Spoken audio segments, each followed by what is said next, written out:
What's up, everyone? My name is Isaiah Newsom, and welcome to episode 4 of the ZayNews Podcast, where we talk about all things basketball, whether it's NBA, which the NBA is sizzling hot right now, college hoops, youth basketball, if it's about hoops, we talk about it. If you like the content that I'm putting out, make sure to go like, subscribe, tell your friends, leave a comment, ask questions. I love interacting with comments.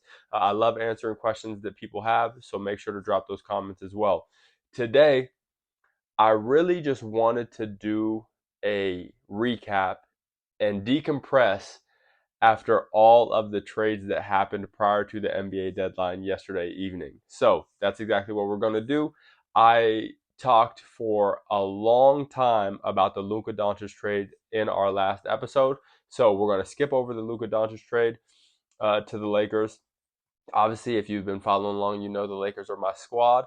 So we'll save that one. We will be talking about the Mark Williams trade, but I just want to go kind of in order into which trades happened first, dive a little bit deeper into each of those, talk about which teams I think won trades, which teams got better, which teams didn't, how I foresee the future for some of these teams, and just kind of give you guys an idea of what we're looking at moving forward into the rest of the 2024-25 NBA season and thereafter. Okay, so with no further ado, let's get into it. And for starters, I want to start here because this trade happened like 3 or 4 days ago. I think it actually happened a day or two after the Luka Doncic trade, and because I had just really wanted to dive deep into that trade because of its magnitude, I didn't have a chance to touch on this one, and that is the De'Aaron Fox trade, three-team trade between the Spurs, the Sacramento Kings, and the Chicago Bulls, where De'Aaron Fox went to the Spurs.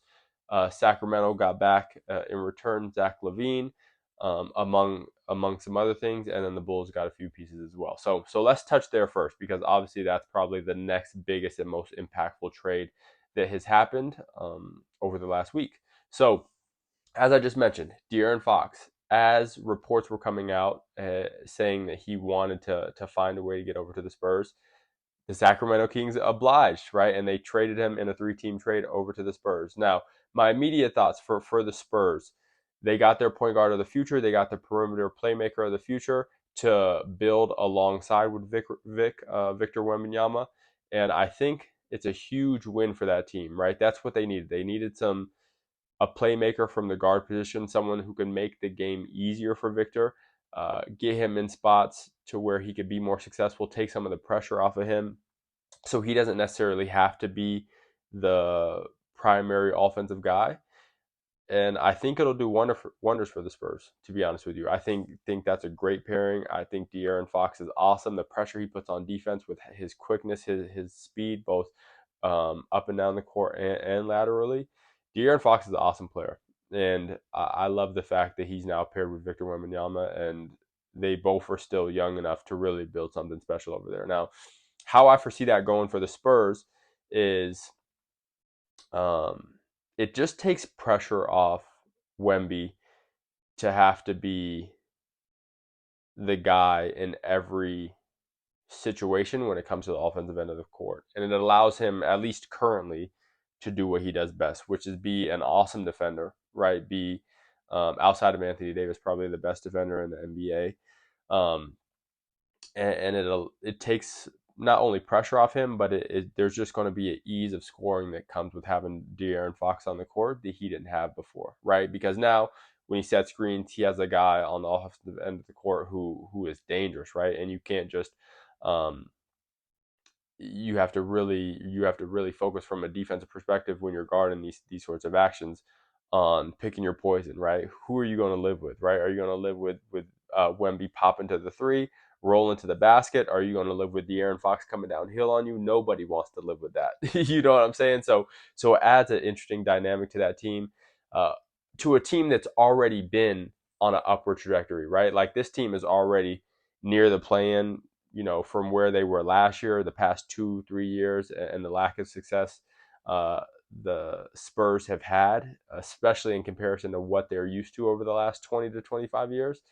Um, they've already been on an upward trend. And then you add a guy like De'Aaron Fox, it's only going to go from there, right? It's only going to increase from there. So I love the trade from the Spurs perspective.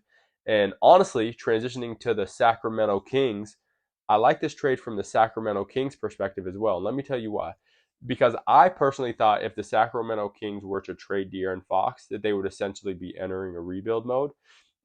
And clearly, by acquiring Zach LaVine in a 3-team deal, their mindset is we want to continue to try to win, right? Like we've done all this work to acquire guys like Domantas Sabonis, like DeMar DeRozan, guys who are perennial all-stars. DeMar DeRozan, one of the best, if you look at the numbers, right, one of the best scorers of all time when you're talking about like his points scored, his longevity, his ability to average 20 at 35, right? Like this guy is a perennial scorer and somebody who, historically speaking, right, is one of the better scorers the NBA has ever seen. So they've really done a good job at acquiring talent and putting good pieces around De'Aaron Fox and Sabonis.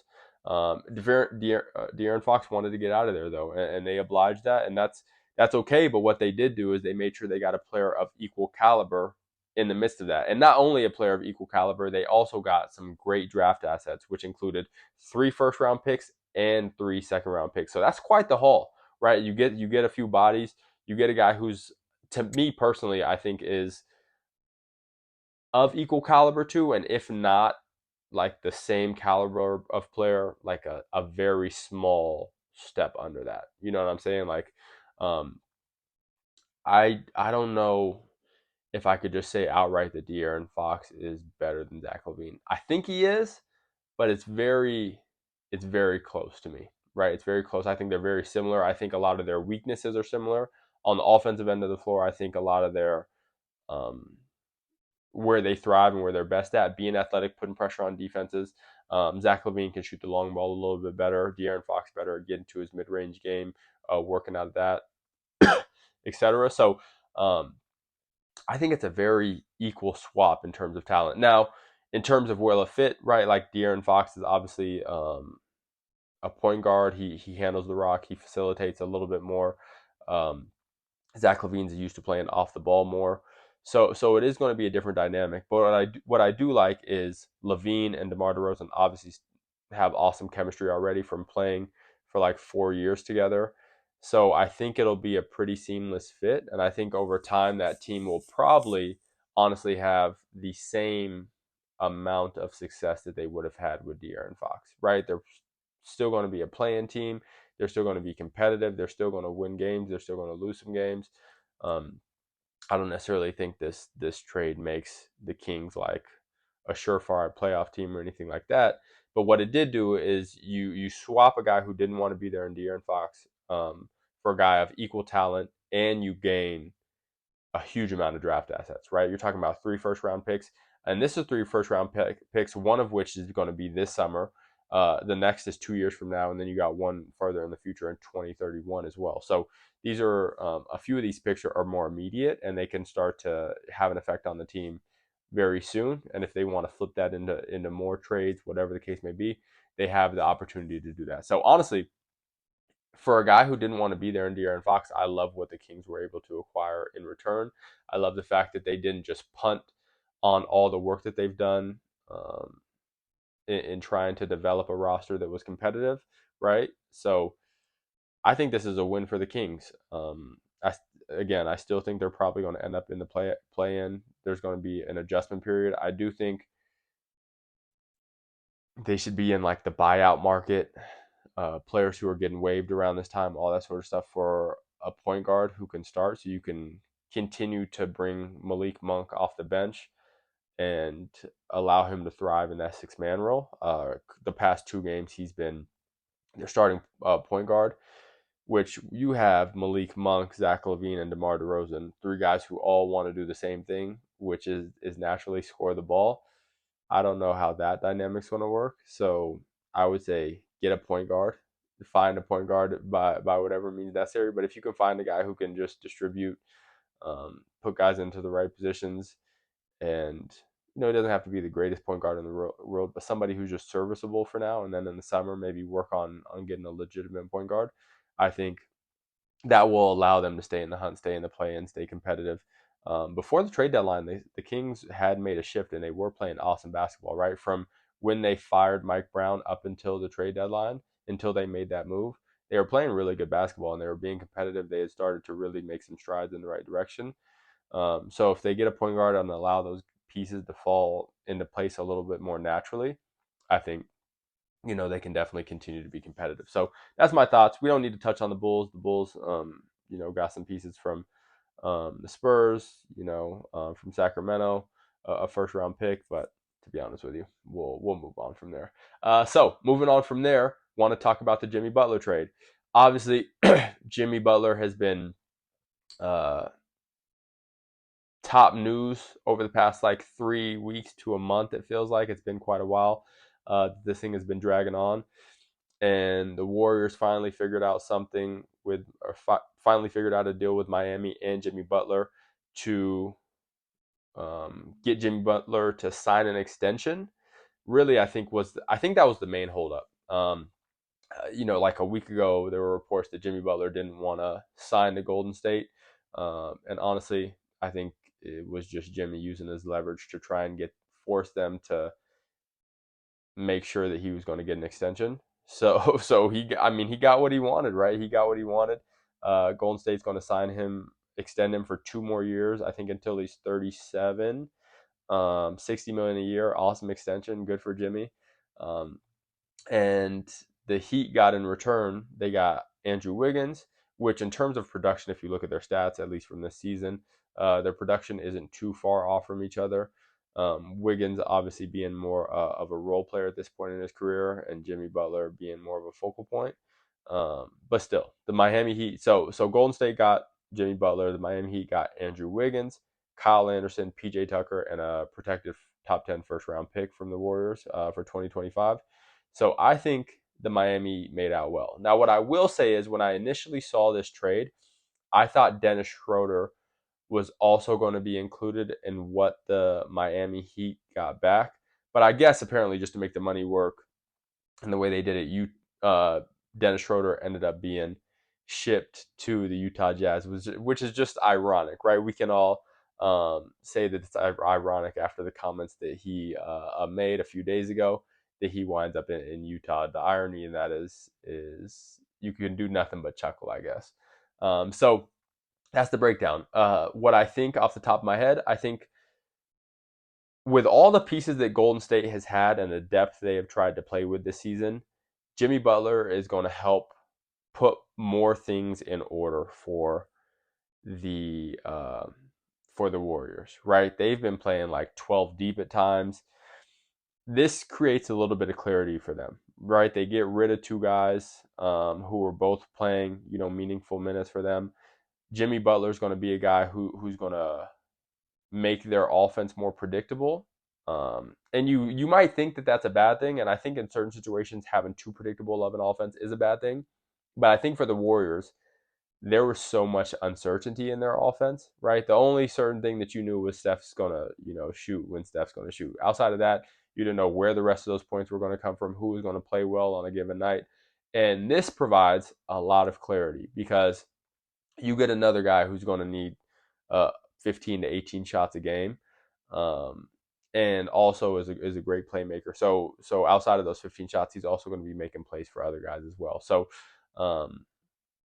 even though I don't necessarily think that this drastically changes the Warriors' fortunes, it does help them. It does help them. It does create more certainty in their offense. You get a tough guy. You get a guy who's going to compete at a high level, especially when he knows that money's coming in. There's one thing you got to say about Jimmy Butler. When he's paid, he is one of the most competitive players in the NBA, right? When you're talking about how he competes on a night-to-night basis, he gets after it. You're going to get the most out of him. You pay him, you're going to get the most out of him, right? You can say what you want about the way he goes about getting paid, the way he goes about demanding trades and getting out of certain situations and what have you, right? You can have your own opinion on that. But one thing I know for sure, and one thing that I've loved watching over the past 5 to 6 years is Jimmy Butler compete in that Miami Heat uniform, because He's upset a lot of teams. He's overachieved in a lot of different situations, at least for what they expected out of the Heat and out of him. And you can really playoff Jimmy is a real thing, right? And you can say when he got into playoffs during his tenure in the Heat, he turned into a top 5 player in the league. You know what I'm saying? He went from a perennial All Star, a guy who was like a an All Star caliber player, averaged 20, like 6 and 6 or something every season, to a guy who's getting you 30, 8 and 7, or you know what I'm saying? Like the way his game just built and grew in the playoffs is absolutely absurd. So from that perspective, I like it from Golden State. Again, I think it creates more certainty, more predictability in their offense. And when I say predictability, I mean predictability for them, right? For their chemistry. It's hard when you don't know where shots are going to come from, when you got 10 different guys that may have 20 on a given night. You know what I'm saying? It can be hard to be consistent in that way. So Jimmy Butler creates much more consistency in their offense. And also, I mean, he's a really good defender. I don't think they're missing a beat defensively by losing Wiggins, even though Wiggins was a awesome defender as well. So from that perspective, I like the trade. I think Golden State will be better. How much better though is the thing, right? Like we're at a point in the season now where you really have to start winning games if you want to change your fortunes, and the room for error is just not that big. So you got to bring in a new guy with a personality, with a large personality, and try to intertwine him into what you've been doing the past year, um, this past season up to this point, excuse me. And we'll see how that goes. Again, I think they will be better. I think they will figure it out. I still believe that Steph Curry is one of the easiest stars to play with. I think Jimmy Butler, when he's locked in and he's not worried about his money, is actually an extremely easy star to play with. And you know why? Because Jimmy is, if you're better than him, he's willing to play whatever role he needs to win, right? There's he has a lot of ego in a certain sense, but he also will do whatever he needs to do to win, right? And I think he's shown that time and time again. I think he's taken the back seat in different situations and let Tyler Hero be the guy, let Bam be the guy while he was on Miami. They talk about times when he was trying to let Wiggins and Cat be the guy when he went through that stint with Minnesota, and they just didn't seem to have the same level of competitive drive and fire that he felt like was necessary. So that's when he started to switch gears and start to really, lock in a different kind of way. So um, I think Jimmy Butler and Steph are a great match. I think, I mean, obviously they're getting each other late in their careers. You do this 5 years ago, who knows? But it's a little bit different now. But I still think that they will mesh well together, and the team will be better for it. So that's my thought from the Golden State perspective. From the Miami Heat perspective, um, I think this is a good trade for them as well. I think Andrew Wiggins is an immediate impact player. I think Eric Spoelstra is going to get the most out of Andrew Wiggins, and he's going to play some really good basketball as he gets acclimated into that Miami Heat culture and system. So I'm excited about that for Wiggins. You get a fresh coat of paint. You get to play with Bam. You get to play with Tyler. He still is going to. I don't think they're going to ask too much out of him. One thing Miami does well is they put guys in situations to be their best, right? They don't expect them to play outside of where their comfort zone is or where they thrive. And Eric Spoelstra as a coach, being one of the best coaches, if not the best coach in the NBA, is amazing at that. So I expect Andrew Wiggins to thrive and do really well there. He's 29. He's still in the prime of his career from an age perspective. He's had a lot of stuff, happen outside of basketball that I think has also affected his play. So hopefully he can get to Miami, just lock in, zone in on basketball, learn the system, learn the guys, build that chemistry, and be ready to compete. Miami's going to make the playoffs, and I think Andrew Wiggins is going to be a big piece to help them along the way. He's a versatile defender. He's a productive scorer, a guy, who can make athletic plays, get you like 16 to 20 points a game. I love that pickup for them, especially when you're talking about replacing him with a guy who's unhappy and who just didn't want to play. So even though Jimmy Butler's the better player, right, you replace Jimmy Butler, a guy who didn't want to be there, with a guy who's going to compete more and give you more. Obviously, that's a win. And then you get PJ Tucker. great. PJ Tucker fits with the culture. Excuse me, I lost my train of thought. He fits the culture of the Miami Heat perfectly, right? A guy, and he's been on Miami before, if I'm not mistaken. So that'll be a seamless fit for them. Kyle Anderson is honestly a good pickup for them as well. They already have some guys um, in Miami who are similar. They're not quite as slow. They're not quite as awkward, but Jamie Vasquez and Jovic. I think I'm pronouncing both of their names wrong. Um, Jamie Vasquez Jr. I think is his name, and then Jovic. Both of those guys, similar style guys, right? Like kind of 3, 4, very versatile players. Can do a lot of different things. So I think they'll have fun plugging Kyle Anderson into that system, and I think that'll be a seamless fit. I think he will play. Obviously, he's not going to play over those guys, but probably 15 minutes a game, similar to what he was playing at Golden State. Be an effective player, a guy who can make the right reads, very smart basketball player in that regard. So I think this is a win for all parties included. I don't know what the Utah Jazz plan to do with Dennis Schroeder, especially when you got young guys like Colin Sexton already on that roster who you probably want to develop. I think Dennis Schroeder right now for a team, he's more of a win now piece. So maybe they waive him. Or not waive him. Maybe they buy him out, and he's able to sign with another team. But honestly, I think Dennis Schroeder would have been a very good fit in Miami as well. I know they got a few guards, but I think him alongside Tyler Hero, the defense that he plays, his ability to get guys involved, distribute the ball, get downhill as quick as he is, I think he would have been a very good fit in Miami as well. So if he gets bought out, I think there's a number of teams that could use him, to be honest with you. I thought about it. I was like, would he fit well on our Lakers teams? I think we have too many ball handlers right now, so I don't think the Lakers, that's a need for the Lakers.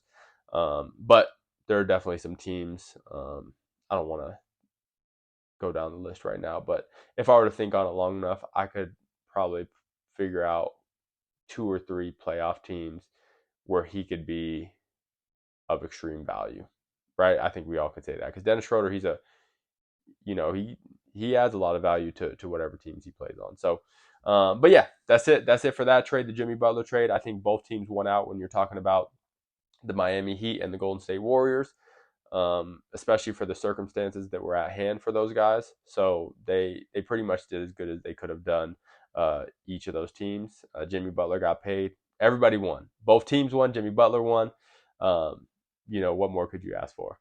Moving on, the Washington Wizards and Milwaukee Bucks made a trade, right? And that trade was Khris Middleton and AJ Johnson and a 2028 pick swap for Kyle Kuzma. I think I'm not sure if there were a few other teams involved or not, but that's the general gist of it. That's what we're going to talk about. And to be honest with you, I think this is a decent trade for Milwaukee. You get a younger guy, you get a guy who's equally as productive as Khris Middleton is. He does have the playoff experience. What am I saying? Kyle Kuzma absolutely has the playoff experience and the playoff success that Khris Middleton does as well because he's won a championship. He's been a pivotal piece. He was our third offensive guy during that playoff run and that championship run, right? Like he was our third leading scorer. So Kyle Kuzma has experience. Now you can look at his stats and you can see the drop off between his last 2 years in Washington between now. Honestly, when you're on bad teams, they tend to try to develop new talent, right? So I think his drop in production is no more than the Washington Wizards shifting their offensive focus to try and develop different guys. They have a lot of young talent over there that they're trying to develop into something, right? Even though they're not being very successful right now. So I think Kyle Kuzma drop off in production this season has a lot to do with that, more so than it does him as a player. He's only 29. He's still in his prime. I think somebody has to score when you're on those bad teams. So if you give him enough shots, he's still going to be productive. He's still going to, rebound and hit shots. Yeah. So for the Bucks, I think this is a good trade, right? You get a little bit younger. I don't know if Kuzma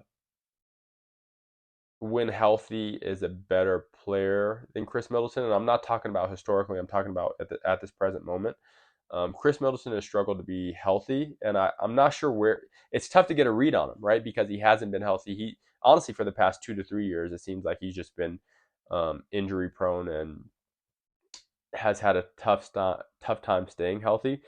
Now you can go back to even last season though, and when Damian Lillard and Giannis went down, he won him a game in the playoffs. He was hitting shots, so he definitely still had some left in the tank. But I think with where Milwaukee is at right now, them trying to make a push to win so that they can retain Giannis, I think that's their biggest goal.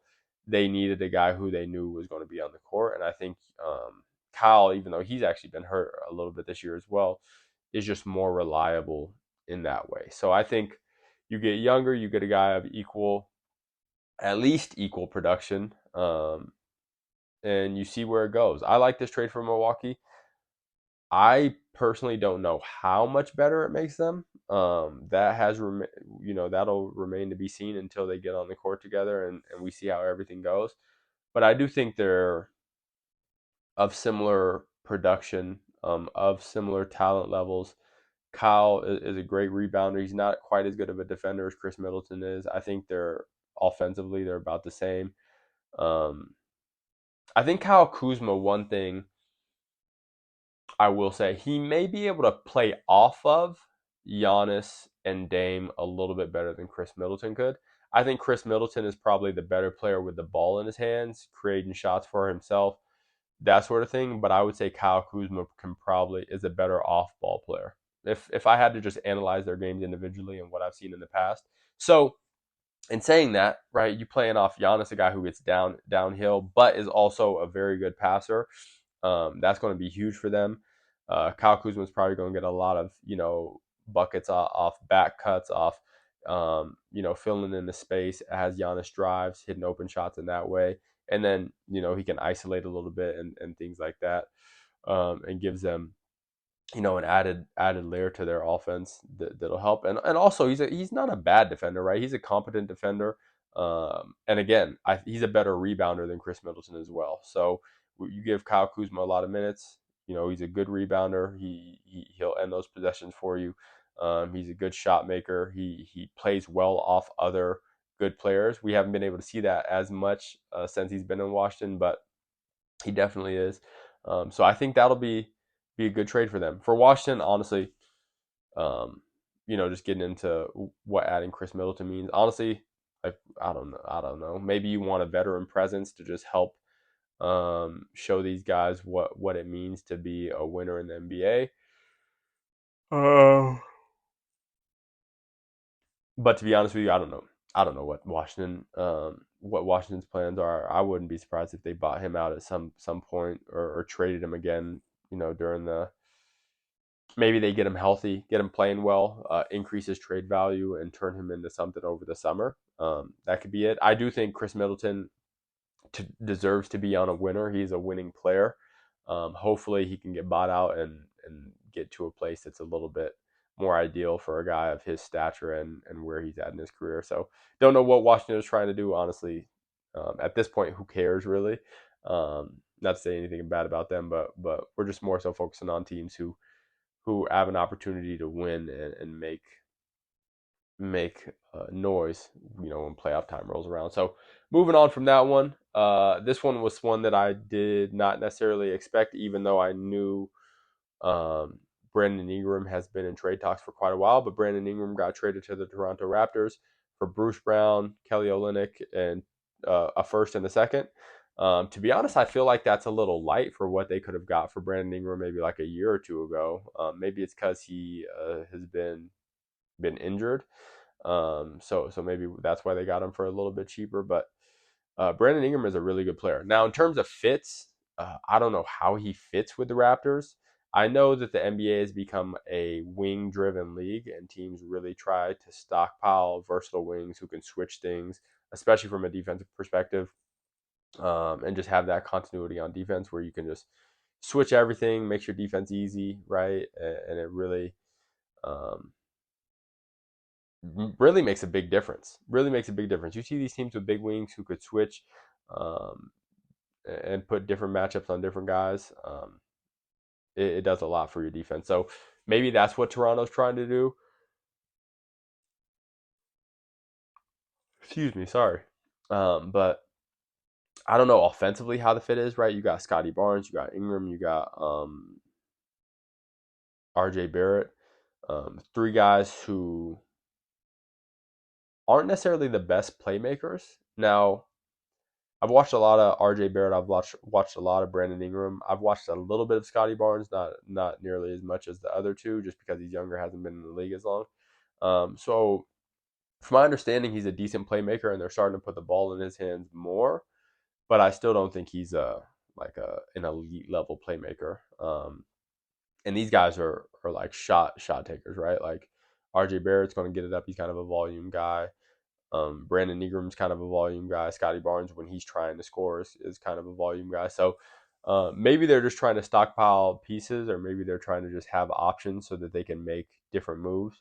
But I don't know how those pieces fit, to be honest. And then New Orleans, I think they're just trying to slowly move into a rebuild, if I'm being honest.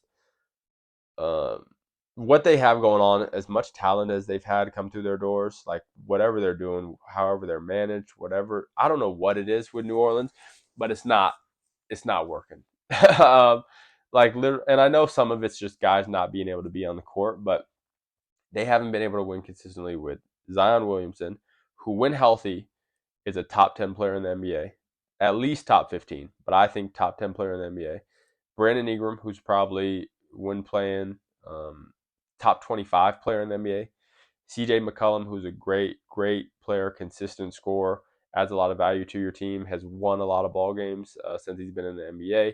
You got a guy like DeJounte Murray, who unfortunately just tore his Achilles, I believe. So a lot of their stuff, to be fair, has been because guys just haven't been able to stay healthy. But at the end of the day, something's got to give. You know what I'm saying? And eventually, you're just like, if these guys can't stay healthy, we just got to move on and we got to try again, right? We got to start from scratch. So to be fair, to be honest, I think that's where the Pelicans are at, and I think they should just blow it up and build around Herb Jones, maybe. Because he can play, he's got talent, and he's definitely not moving out of the starting lineup. And honestly, them trading Brandon Ingram probably had a lot to do with developing him and not stepping on each other's toes when Ingram came back. So I would say, honestly, trade some of those older guys, trade some of those guys who don't seem to work. CJ McCollum's a guy that I would move and see if I could get pieces for, because I still think he can provide a lot of value to a winning team just with his consistency on the offensive end of the floor. Zion, someone who I would consider moving. Probably wait until, well, now you have to wait, but wait until the summer, see what you can get from him. If he proves for the rest of the season that he can be healthy and he plays his butt off like we know he can, I expect that he would still, even with the injury reservations that teams would have, he would still require a pretty big return if you were to trade him. So it might be that time. It might be that time to cut ties, see what assets you can get, build around some of those younger guys that you have on the team, and then just go from there. Because I mean, what sense does it have to, like, thinking about it from this? Like, what point is it in paying these guys all these big bucks if you're a bottom of the barrel team in the West? You know what I'm saying? If you're going to end the season with 20 wins, or 25 wins, whatever they're going to end the season with. So something to think about. Honestly, I would think about moving them. Moving on. Is this the last one? I think this might. No, we got two more. So one being DeAndre Hunter.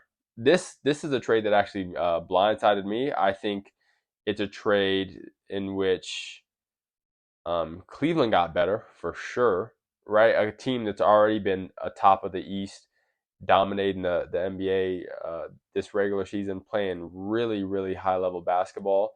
Um, traded. They did trade two guys who were in their lineup quite a bit. Now, I think Karis LeVert has been hurt, so he hasn't been playing as much. But George Niang, um, very good piece, plays probably about 20 minutes a game, just plays basketball the right way. He hits shots when you need to hit shots. So, honestly, I think it's a trade that Cleveland not necessarily had to make, but like was justified in making because DeAndre Hunter is a heck of a player. But they also, you got to think about how good their chemistry has been this season and what that does to their chemistry. That's the only thing I'm like reserved about. But they definitely got a great player. DeAndre Hunter has been extremely productive this season for Atlanta. What I do like about this trade as well is that DeAndre Hunter has already been used to playing that 6-man role this season. So he pretty much steps in and gets to be just that on a better winning team. You know what I'm saying? So he's already used to playing that 6-man role and being productive coming off the bench, being extremely productive coming off the bench, probably 6-man of the year. Um, and he gets to do that for the Cleveland Cavaliers, right? He doesn't have to become a starter. They have their starters. They didn't lose any of their starters. I think it's a pretty seamless fit for Cleveland, to be honest. When I look at it from that perspective, he just gets to be plugged right into that 6-man role and go do his thing off the bench. And I think Cleveland probably needed a piece like that, right? A guy who can give them more consistent offense. As games slow down, you get close. You get closer to playoffs. You get into the playoffs. Games slow down. Um, each possession matters. You tend to need to have really good playmakers and guys who can get their own shot more, especially once you get into the playoffs, right? Like continuity offenses and things like that don't always become more effective in the playoffs. So with that being said, I think DeAndre Hunter is a good trade. Now for Atlanta, I'm a little confused at what direction they're headed in. Like they got a good haul back. They got, I think, 3 first-round picks, 3 second-round picks in this trade, something along those lines. They get George Niang, they get Khris LeVert. Khris LeVert, when he plays, right, he's an effective guy, right? Like he has a lot of ability, a lot of talent. Um, but DeAndre Hunter was young, he was growing, he was getting better. Pair that with Trae Young and some of the other talent they have. It's just very interesting. I'm not sure what direction Atlanta's going in. I think this summer will be interesting. Maybe Atlanta decides to trade Trae Young. I know he's been in some trade talks. He was actually someone that the Spurs were looking into as well. Ultimately, they ended up getting De'Aaron Fox, but I'm not sure what direction Atlanta's going in now because they were in the playoff hunt. They were probably going to be a play-in team. Um, Maybe they were under the assumption that like this was the max that they were going to get out of this roster, and they just wanted to move on and start, you know, getting accumulating, draft assets and pieces so they can make a different move. To be honest, I'm not really sure. They still have their best 2 players, even though Johnson is hurt. I think he might be out for the rest of the season, but just not sure where they're going, to be honest with you. But I like the trade for Cleveland. I think it was a good trade for Cleveland. They had a lot of assets to give up, so you go get a guy like DeAndre Hunter who can really um, give you a lot of production in that 6-man role. I mean, he could start. Don't get me wrong. Like he's better than some of their starters. Um, he's better than Max Strus. You know what I'm saying? So he definitely could start. But I think where his value will be is where he's been producing all season, and that's in that 6-man role. So honestly, I think play him 30 minutes off the bench, let him get his 18 and 6 and 7, and do his thing. I think that's a huge pickup for Cleveland, and I think that's something that can really move the needle for them in the playoffs. We're talking about like can they get over the hump against teams like Boston, stuff like that, the Knicks, and that still remains to be seen. But I do know a move like this moves them closer to doing that, right? Because at the end of the day, draft assets can only do so much for you when you get into a playoff series. You need players to play, and DeAndre Hunter is a player. You know what I'm saying? He's one of them dogs, So really like him. Really like that pickup for Cleveland. Atlanta, I'm just unsure about. I don't know. I don't know what their plans are, what they're trying to do, but I guess we shall see. Okay, last thing, and I'll let you guys go. I'm getting a little bit long winded, and that is just the Lakers ended up being able to get a big, and that is Mark Williams from the Charlotte Hornets. What do I think about it? So off the top of my head, I think the trade works for both teams. I think as a Lakers fan, as a guy who watches a lot of Lakers games, with all the moves that we made, everybody knows. And even before we even traded AD, we knew that we were going to have to make some sort of move to get a center. So Mark Williams is a good young center, somebody who, in terms of timeline, can build and develop alongside Luka Doncic. Um, he can get really familiarize himself over the next couple of years with how Luka plays, how to play off of Luka, where he will be best at, how to develop his game, make the right reads, all this sort of stuff.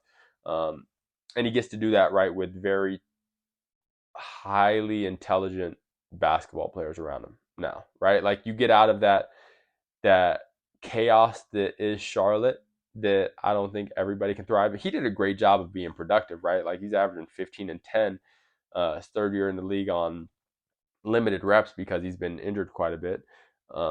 So that says a lot about where his talent level is. And I think getting out of Charlotte, playing with guards who are fun to watch, who are extremely talented, who shoot the heck out of the ball, all these sorts of things, but don't necessarily play the right way all the time. And I think that, their lack of success and their lack of ability to win games because, the difference between like Charlotte and a team like the Wizards, and this isn't saying the Wizards don't have any talent. Charlotte has very legitimate high-end NBA talent, right? When you're talking about LaMelo Ball, like LaMelo Ball, if he locked in and um, I don't want to say take it serious because I think a lot of his ability and a lot of his talent comes from being able to play free. But I think if he found a way to balance that and really tried to focus more on playing winning basketball, that like he's an extremely talented guard. Like he should be like a top 3 point guard in the NBA when you're talking about just talent. You know what I'm saying? So I'm saying that you got him, you got Brandon Miller, who both have been a little injury prone. Brandon Miller's not injury prone; he got injured, but I wouldn't call him injury prone. But dealing with some injuries. You got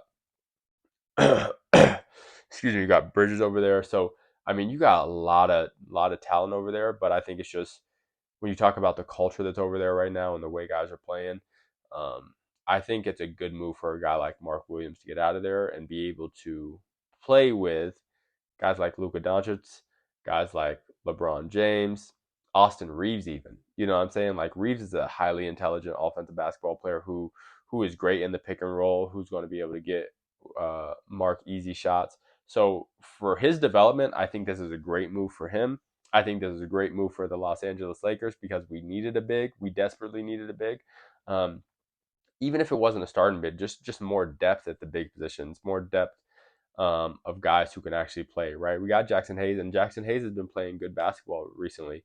But, right, we needed more depth at that position, and ideally, if you can get a little bit more talented there, that goes a long way with the Lakers. So I think this Mark Williams trade is great. I think what Charlotte got in return is great. They got who they get? They got Dalton Connect and Cam Reddish.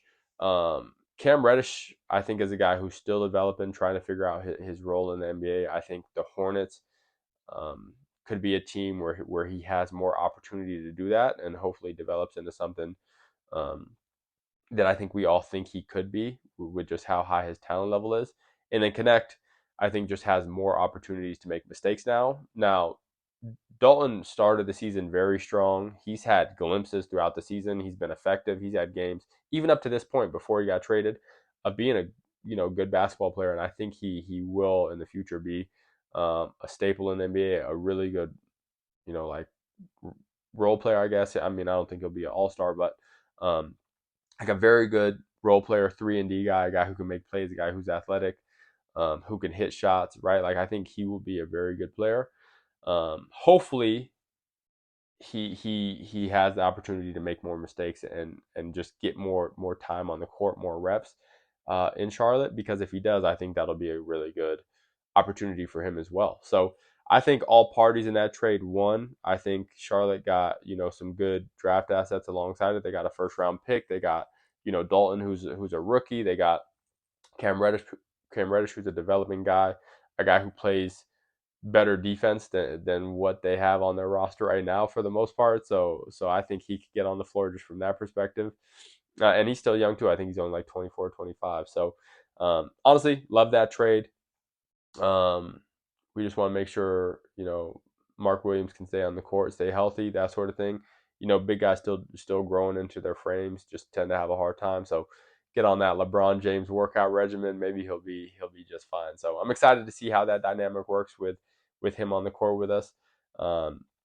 Gives us a big body, someone who can contest shots at the rim, even though he's not a great defender yet. I think he has the tools to become one, and I think his touch on the offensive end of the floor is going to be huge when you're talking about all the dump downs and lobs and, just getting the ball in spots near the basket. His ability to finish those, I think, is going to be big. So that's my thought on the trade deadline, man. Those are all the trades that I wanted to go over today. It's been an exciting time in the world of NBA basketball. I love watching it. It gives us a lot to talk about. What I did want to, before I get off, I got one theory really quick. One theory. If I could be what's the word that I'm thinking of? Someone who believes everything they hear. But I lost my train of thought.